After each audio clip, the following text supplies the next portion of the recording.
Hello everyone. I want to read to you a book called Sparky Befriends the Bullied Bug.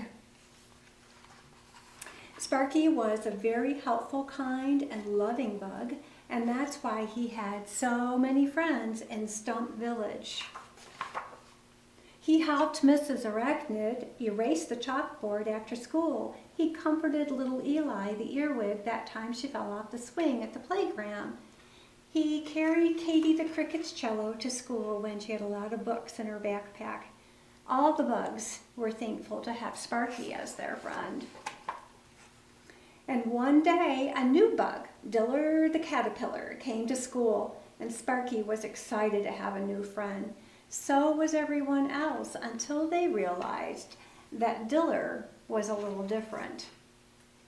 Diller moved very slowly, and she was late for everything. Well, almost everything. She was late for school. She was late for soccer games. She was even late for the annual Stump Village Jamboree. But Diller was never late for lunch.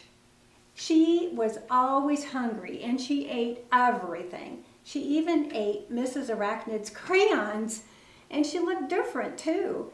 Diller had lots of legs, more legs than any other bug in Stump Village except Clyde the centipede. And she was clumsy. One time, she tried to help Freddie the flea reach a book on the shelf in their classroom, and she accidentally dropped the book on him. Because Diller was different, some of the bugs said and did hurtful things to her. Katie didn't invite Diller to her birthday party because she didn't want Diller to eat all the birthday cake. Robbie the rhinoceros beetle didn't pick Diller to play on his baseball team because she was a slow runner and she tripped over all her legs.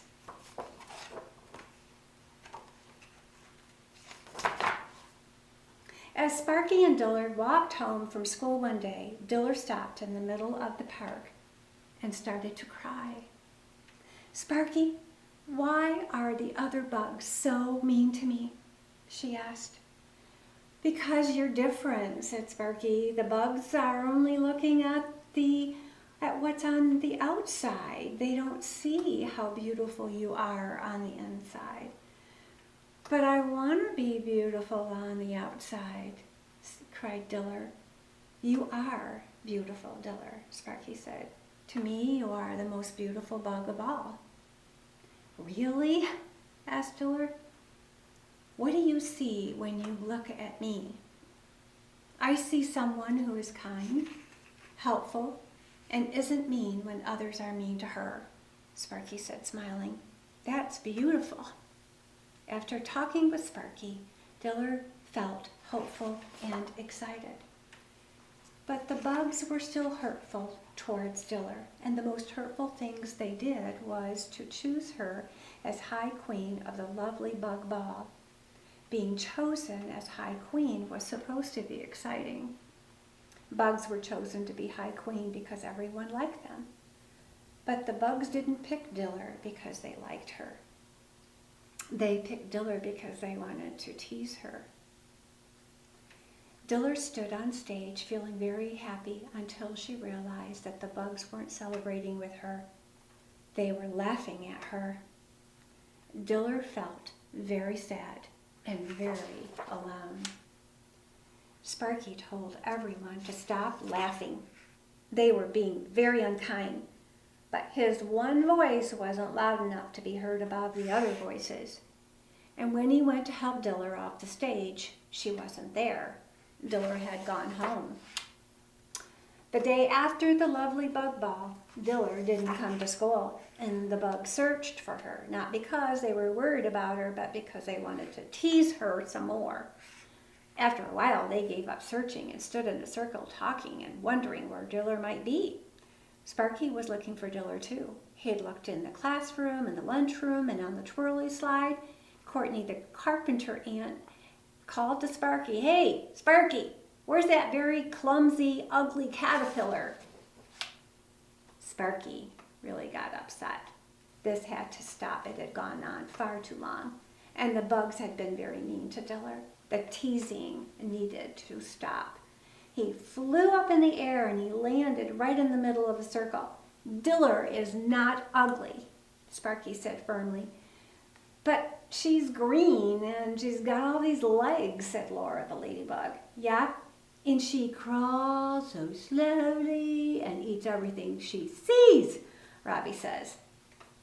Then all the bugs laughed.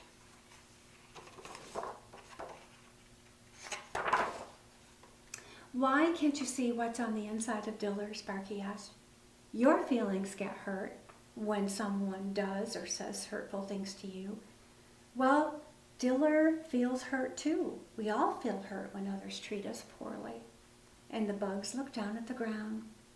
"Yes, Diller is different," Sparky said, "but she's kind, and she never has been mean to any of you, though you've been very mean to her." And the bugs knew that Sparky was right. Freddie said, You're right, Sparky. We've been mean to Diller." "We need to go find Diller and apologize to her right now," said Laura. And all the bugs nodded in agreement. So Sparky and the bugs started to look for Diller. They looked at the puddle outside Stump Village. They looked at the ice cream stump and Bob's Burgers, but they couldn't find Diller anywhere. And the bugs started to worry. Was Diller in danger? Did she get hurt? Was she lost?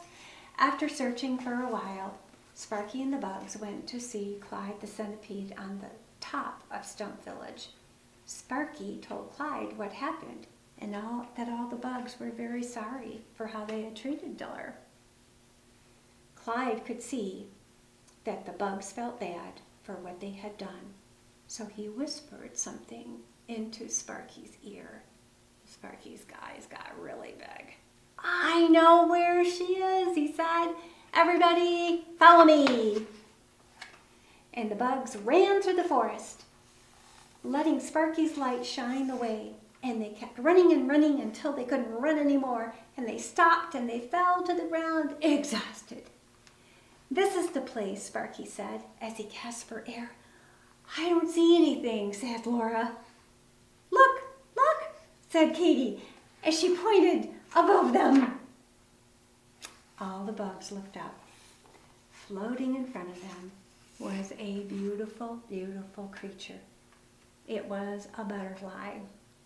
As the bugs stared at her, dazzled by her beauty. The butterfly landed on a daisy. "Hello, everybody. Do you know who I am?" she asked them. "I know," said Sparky. "You are my friend Diller." "You're right," she said. "But now my name is Bella the butterfly." "How can this be?" asked Robbie. Bella smiled. "This is what happens to caterpillars. We change from slow, hungry bugs to beautiful butterflies. Will you all be my friends now that I'm pretty?" "Bella, we are very sorry for how we treated you. We should have been kind to you when you were a caterpillar," said Katie. "Yep," said Freddie. "Doesn't matter what you look like. You're different from other bugs. We should have been your friends before you became a butterfly. We are sorry. Can you forgive us?" "Of course," she said. "I will forgive you. I forgive all of you, and I want to be your friend." All the bugs cheered as they made their way back to Stump Village.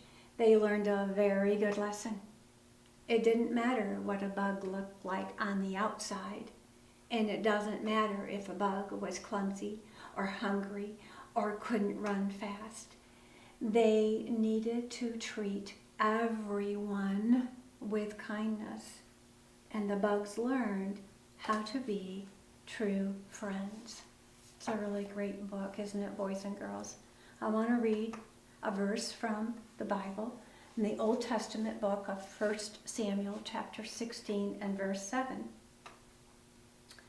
"The Lord doesn't see things the way you see them. People judge by outward appearance, but the Lord looks at the heart." Boys and girls, I want to remind you that Jesus loves you, and so do I.